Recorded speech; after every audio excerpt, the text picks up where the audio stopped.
In our previous session, we were trying to understand what are the factors which influence changes in business environment. Prior to that, we were trying to understand what are the different factors and what are the different elements that would be included in each of these factors. And now let us discuss how each factors will influence the business environment. So, in our prior class, we discussed three of the points, wherein the first one was changing government policies, the second one was variation in growth rate, third one was changes in market structure and competition,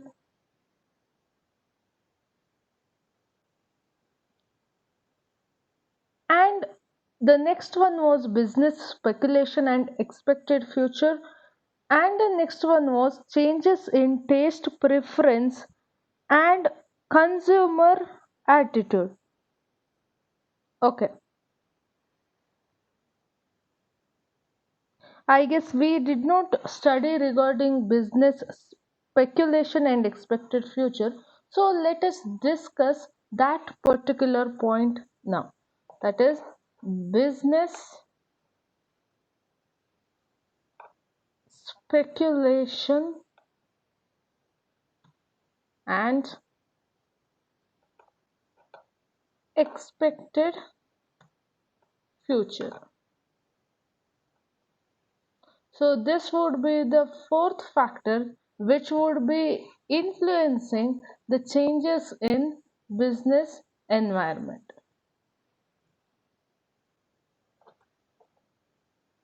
Okay.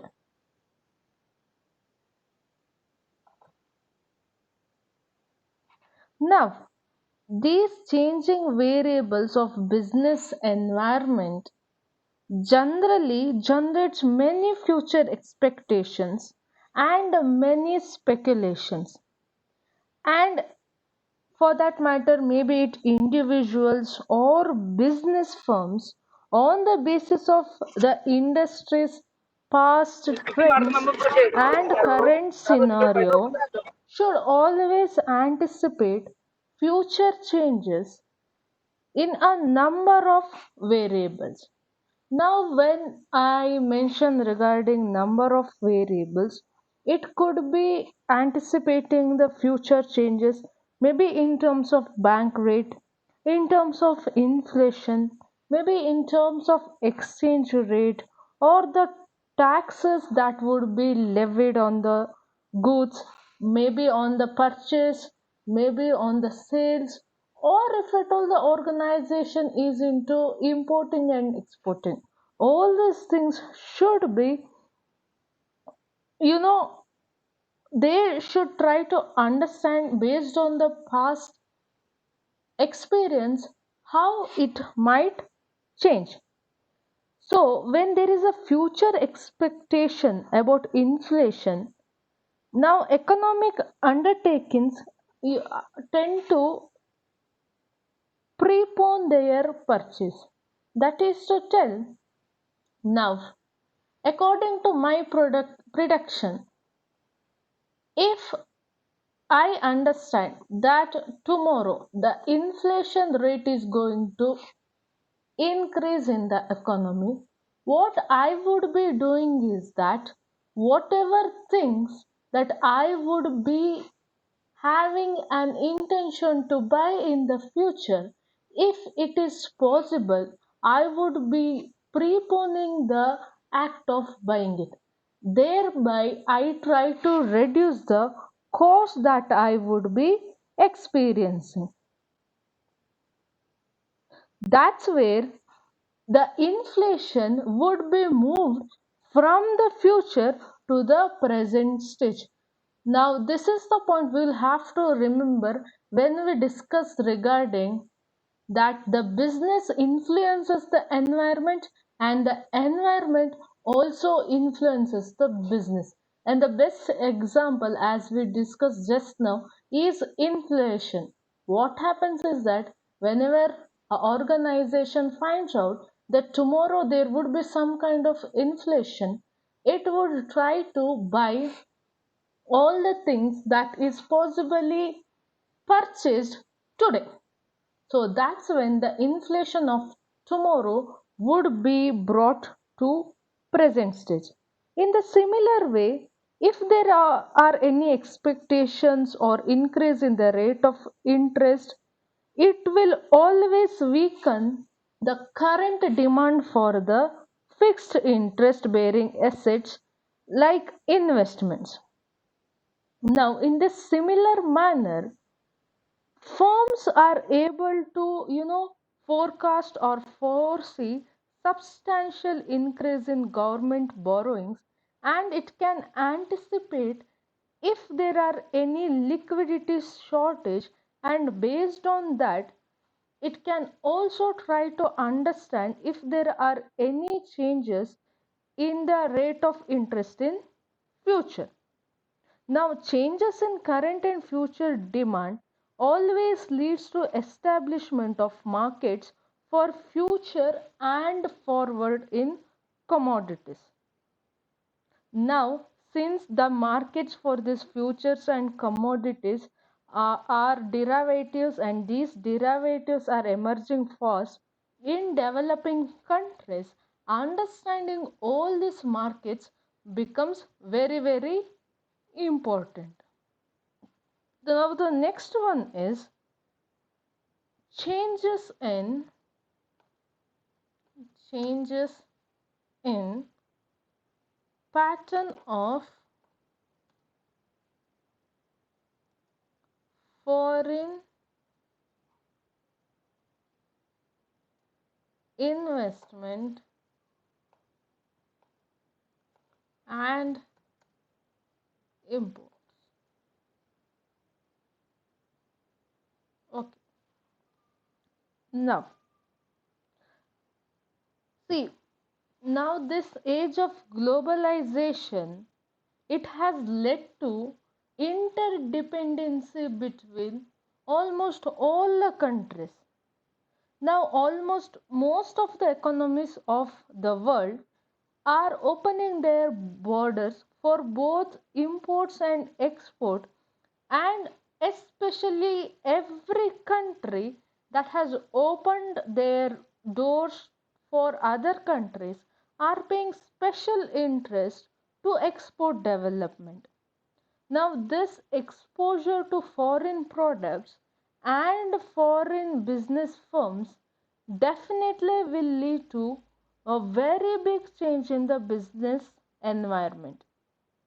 Now, what happens when the imports and exports starts is that now these imports not only add to competition, but also in a good way it creates healthy environment in which the domestic firms of our country will always learn about maybe new products, maybe about new technologies.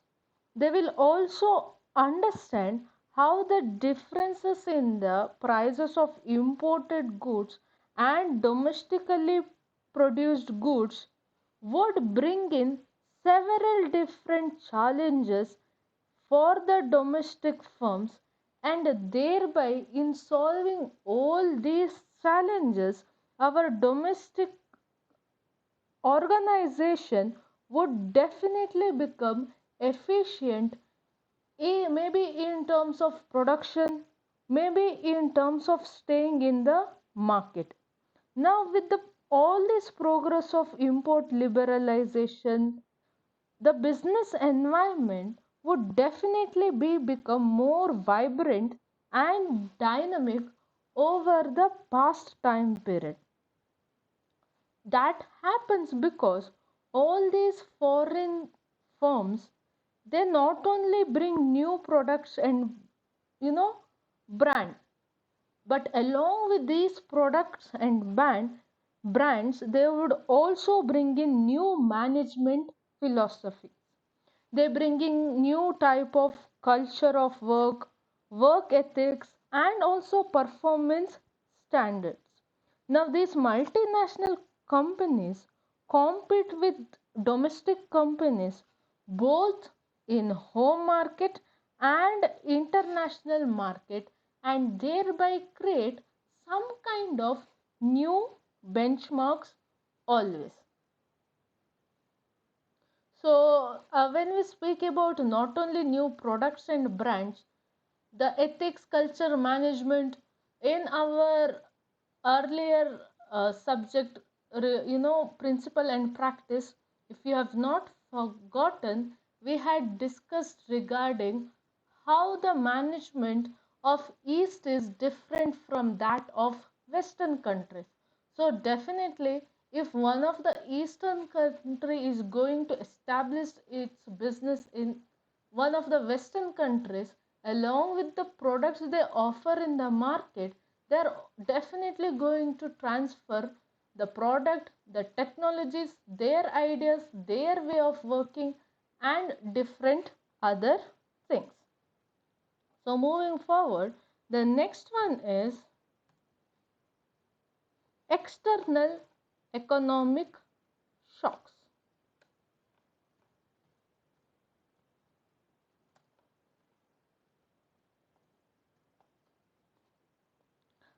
Now, when we open up our economy to other economies, definitely there would be important exports and many other things connected to that. Now, these international economic changes get transmitted in economies that would have a very high degree of interdependency, or in other words, what we call as global linkages between the two. Now, the problems that gets transferred can be like inflation, maybe like stagnation of market, it could be unemployment transmit, or in the current scenario as we tell, it could be also a infectious disease. Now these things, tend to get transmitted from one economy to another when there would be too much of interdependency between two countries. If at all you would have heard earlier, you might have heard one proverb in the business field that which tells that regarding the stock market of Indian economy, they usually used to tell that when America sneezes, India would get fever. That is what they mean by transmission of one problem from one economy to the another economy.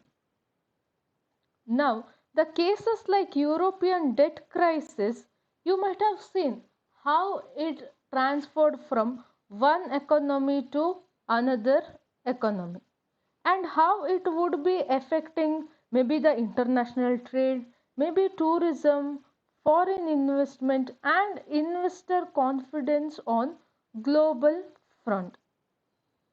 Now, in all a similar way, if at all there is any war between two countries, it could need not be a war as such with all the guns and all. It could be even a civil strife would lead to a very big effect on global economy. Or for that matter, we can take even the BRICS. Now with the BRICS, how would the countries which were dependent on European Union earlier would face some of the problems, and what are the opportunities that it would have been presenting for organization. So that is one of the example we can give.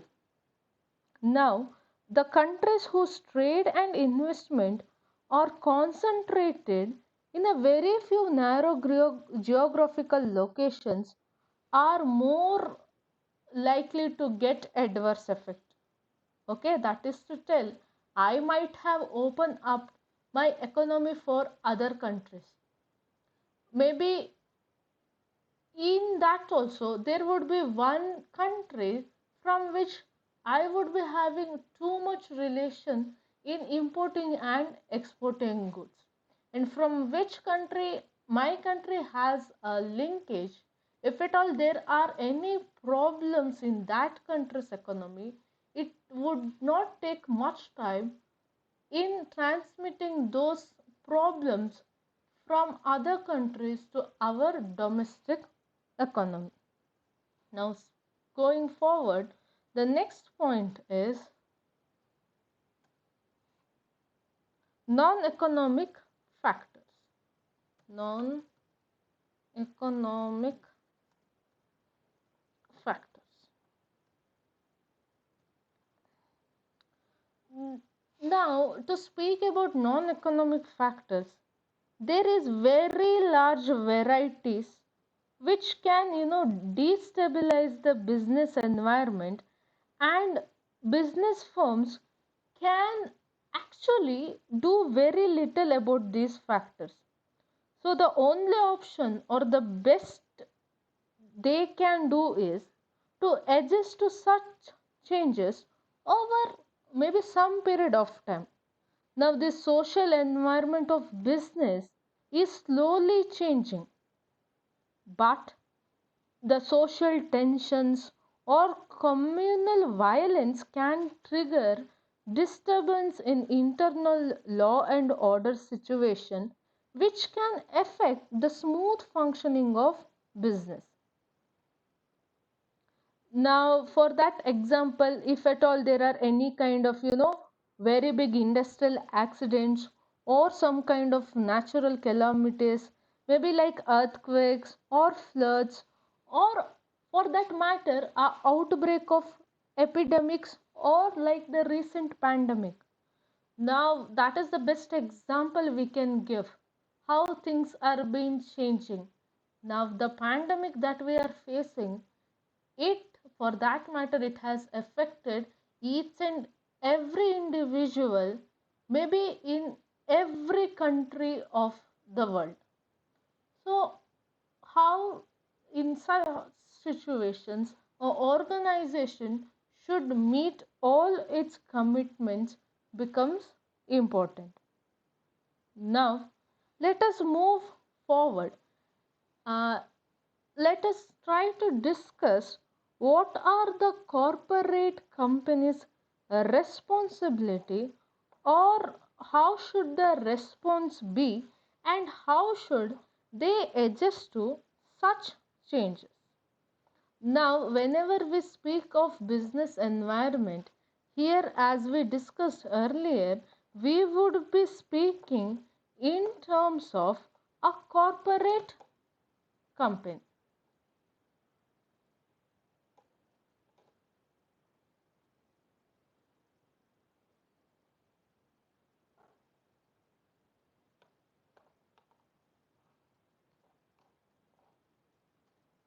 Okay. Now, all the factors that we studied might be in understanding what are the factors included in each of the elements, or how it would influence the business environment. All these factors definitely and are always capable of bringing changes in the both macroeconomic as well as sectoral environment of business firm, but it definitely depends upon the magnitude, direction, and the duration of impact. Now all these factors impact differently on macroeconomic variables, and the interrelationship between these makes the environment volatile, or in other words, what we call is that it makes the environment less comprehensive, and thereby makes it very much unpredictable. Now, that is to tell there are large number of companies, those are which would be unable to understand the current state and dynamics of business environment. But then there are many professional firms that are always set to build projection on the basis of their predictions on maybe current trends. Now, although the right quantum and direction of adjustment is never an easy task, but at the very same time, overreaction and underreaction for these changes can always lead to expensive and also what we tend to call as painful deviation for the firms from their planned goals. So, it becomes important that before deciding a particular responsive action, it is necessary for every firm to find out which factors will affect which components of its business environment. Now, those firms that are able to adjust to business environment changes reduces risk and thereby uncertainty and can gain competitive advantage over other business organizations. And on the other hand, a failure to make timely adjustment would definitely and will seriously affect the profitability, the competitiveness, and the worst case is that it can even hit the market share of the company. Now, a firm, now these are two extreme ends. Either you can adjust or you cannot adjust. But then there are some of the firms that would be having sufficient time to readjust and reorient their operations well in advance and able to exploit many new opportunity and also face the challenges that would toss up changes in the business environment. Now, all these policies must have sufficient flexibility to enable the firm to adjust to the changing environment. While speaking this, it also reminds that unfortunately there are large number of firms those are unwilling. That is the worst case of everything. If at all you try and if it is not possible, it's fine. But if at all a organization is unwilling to adopt itself to the changing environment, that might be the worst case in any of the business environment. So some are unwilling, some would be unable to make adjustment to the environment changes. Now there it could be any reason and there could be n number of reasons. But basically there would be some reasons or in a very brief there could be some problems due to which a organization would be unable to fit. To mention, the first one could be the momentum or the flow of business along a preset business plan. Now, if at all my organization has some business aims, now due to some changes in the environment, it could not be fulfilled.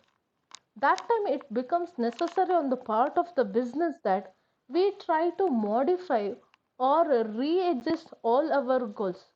But if at all we are unwilling to do that, maybe the business will have to face very serious effects due to the changes that is going to take place. And secondly, the current state of business environment and the anticipated changes are such that it is subjected to varying and even conflicting interpretations. And there are when there are conflicting or conflicting interpretation, what happens is that business can never come to a conclusion, and when it cannot come to a conclusion, action is definitely not possible. And thirdly, if at all the business takes up a wrong adjustment, it can prove to be very, very fatal to the business organization.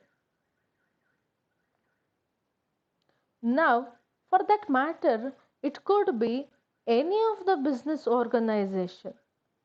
It doesn't matter if it is a leader of the market or just a new entry to the market. Now, these corporate houses or the group of people who are there in top management would never be willing or voluntary to take high risk initiatives. So that would also be sometimes posed as, you know, a demerit in facing all these environment changes. And there could be one more reason that most of the business environment changes are considered to be very much minor and reversible, so that no response is required. Now, this is a bad perception any organization that could have. That is to tell, yes, today we are having some kind of problems, but tomorrow that would be fine. If at all you think like that, and if you do not change or respond to the change, sometimes it can prove wrong for the business environment. So, speaking of all this, we have something called as environmental scanning. Now, speaking about this environmental scanning, it is nothing but we turn towards some kind of methods or techniques by employing which or these methods we can monitor the environment, and always we can collect or gather data at various levels. Now, gathering data or information now would always help in us understanding the opportunities and threat that are going to affect our business. Now, there are some different factors which need to be considered in environmental scanning.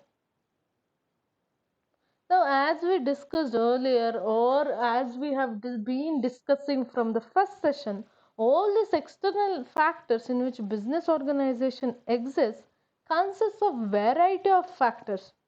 Now, these factors could be in terms of events, it could be in terms of trends, it could be even in terms of issues, and how all these trends, events, and issues, or for that matter, the expectations of different interested parties are going to affect the business. Now, changes in the world of work can give rise to a new risk area, or changes in the way that occupational safety and health needs to be managed. Now, all these things has implication for workplace themselves and also for the occupational safety and health system. For all these reasons, the changing world of work has been a priority topic for the agency. Now, while speaking about environmental scanning, we spoke regarding a event, a trend, and issue.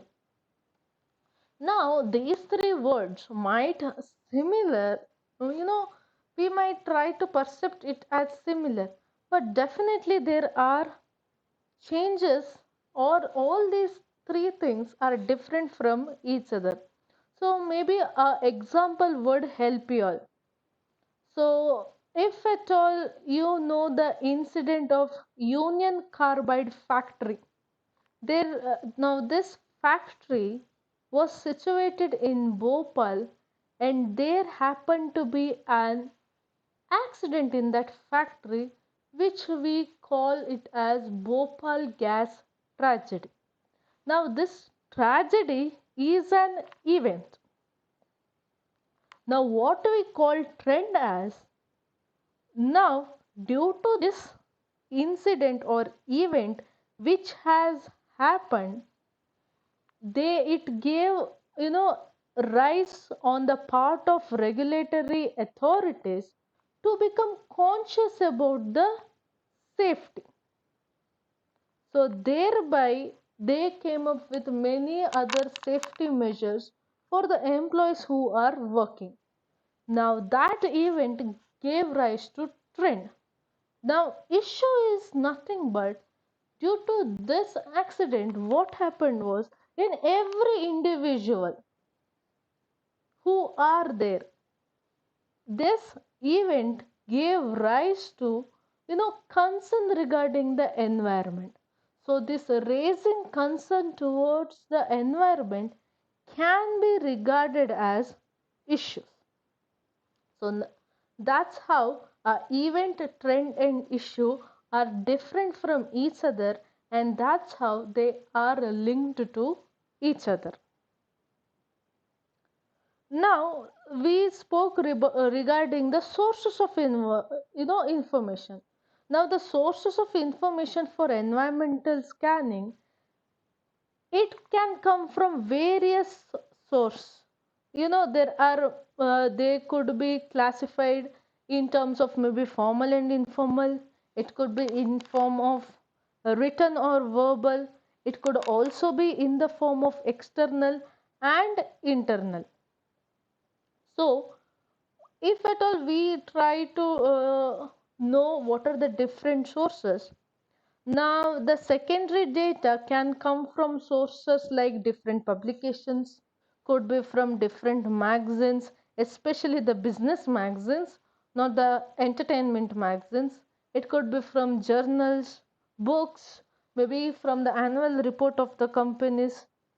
And speaking about, there are internal sources like, company documents, company employees, and database, etc.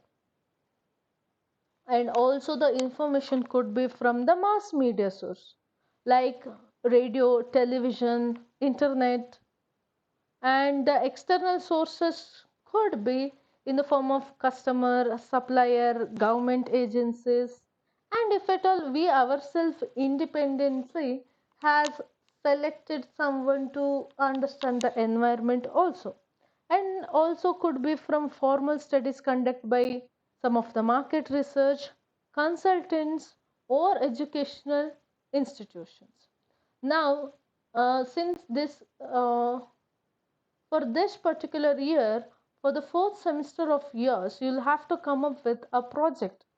Now, if at all your project proves to be a very good project, which is informative, might be some of the company might use it.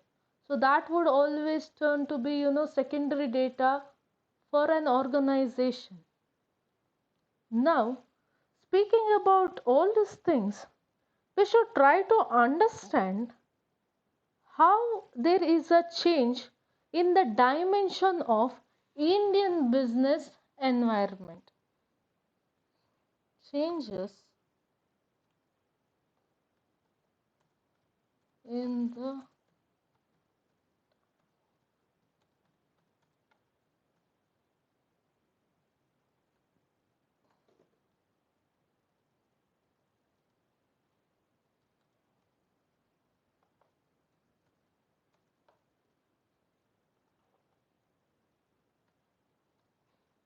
now. Until now, we studied the different aspect, how there would be a change. Now we shall try to discuss how it was earlier, how it is now. Not based on all the factors that is there, but some of the few factors which are very much necessary to be understood. And first among that is political environment. In Changing Dimension speaks about that how it was earlier in the beginning and how is it in the current stage. Now, when we talk about the Indian political environment, it definitely includes, factors like the political system, what is the type of the government that we have, what is the center and the state relations between the different governments, what are the public opinions, how is the law and order present in the country, what are the nature of government policies, especially towards the business, and how is the policy regarding maybe taxation, industrial relation, regulation of business and industry, and foreign trade regulations? Now, all these factors, from all these factors, we can know that in the period prior to liberalization, that is to tell prior to 1991, India's growth rate was low and it was somewhere around 3.5%. And during those time, only a few licenses were given for important sectors like steel, it could be electric power, energy and communication. Now, not only that it was given less license, but in earlier days, these license owners built up powerful corporate empires.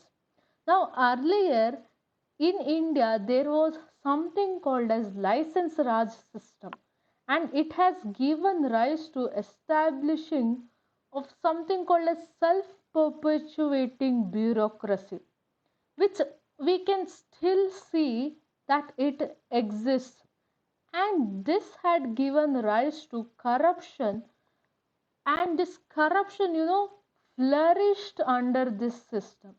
Now the government of India began the process of privatization in 91.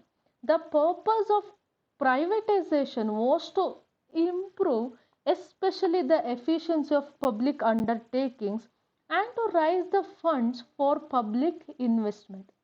So when our country went for liberalizing, as a result financial institutions have become more active, working culture, and also the management is improving and is being professionalized. There is improvement in technology, better investments are being attracted. Now, and also there has been investment in Indian entrepreneurs, and companies are aware of the significance of human capital. Not only that, the banking, financial services, and insurance, maybe the airline sectors have become extremely competitive. But all these things definitely needs some kind of reforms.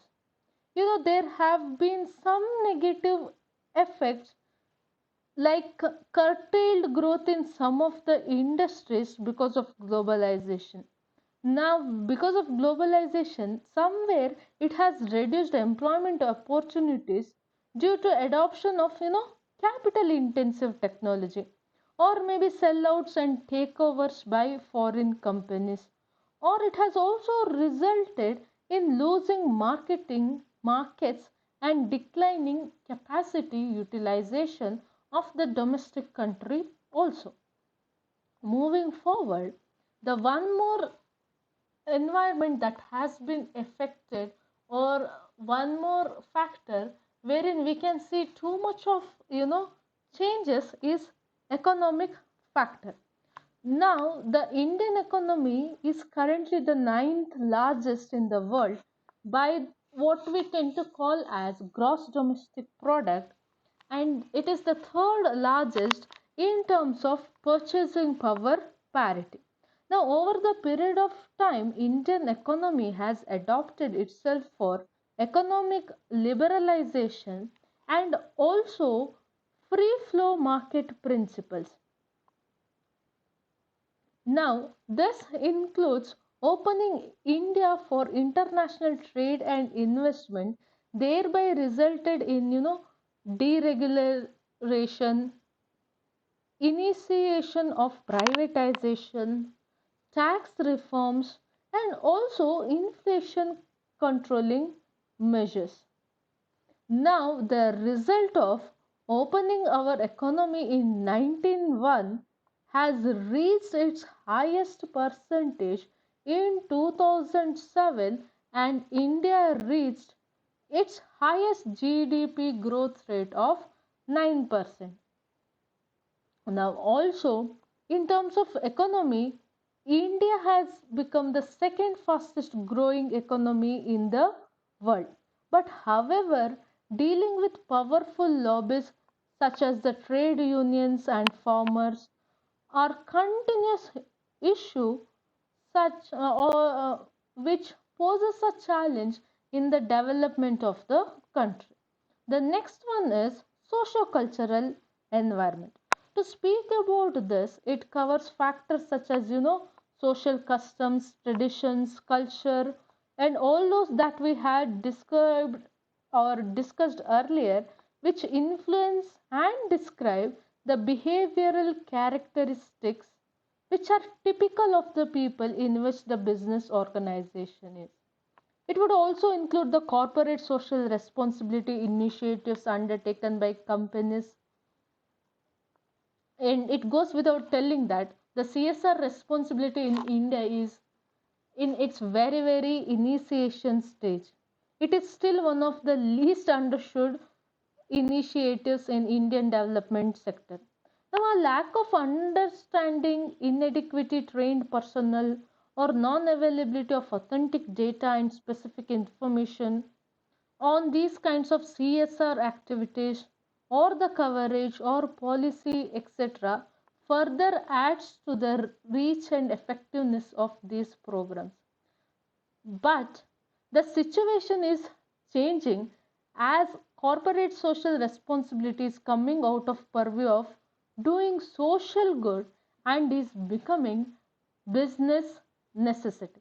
Now, this has only happened because of the competitiveness between the companies that is present. And the last one is the marketing environment. Now, in India, due to satellite TV and other media exposure, customers are becoming more selective and demanding. Even in the rural sector, also, could be it in the terms of green revolution or creation of industrial zones in rural areas, has ushered in a rich farmer class with an appetite for conspicuous consumption. Now, the Indian middle class is fast becoming used to Western culture. Now, with increasing disposable incomes that is there in the hand, a large middle class has been created whose needs have gone beyond the basic need. Now, usually we used to tell in Indian economy something called as roti kapda or makan. If the money is there for this rate is enough. But now there is very much change in how we spend our income.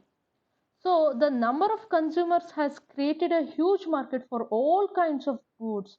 Hence, the booming sales of consumer durables and vehicles has also increased. Now, this has created a huge problem of managing traffic and providing adequate parking for all these things.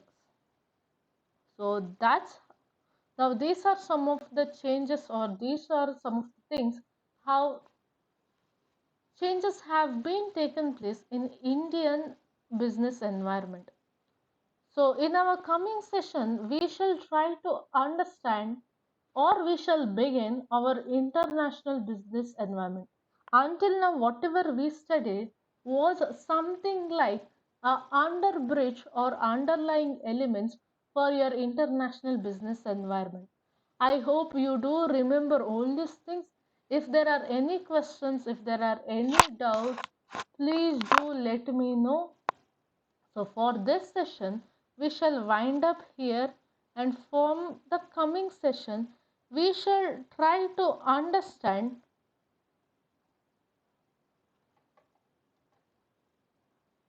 the international business environment. Now, these things are bit difficult to understand, but it is very, very interesting if at all we try to understand it in the first place.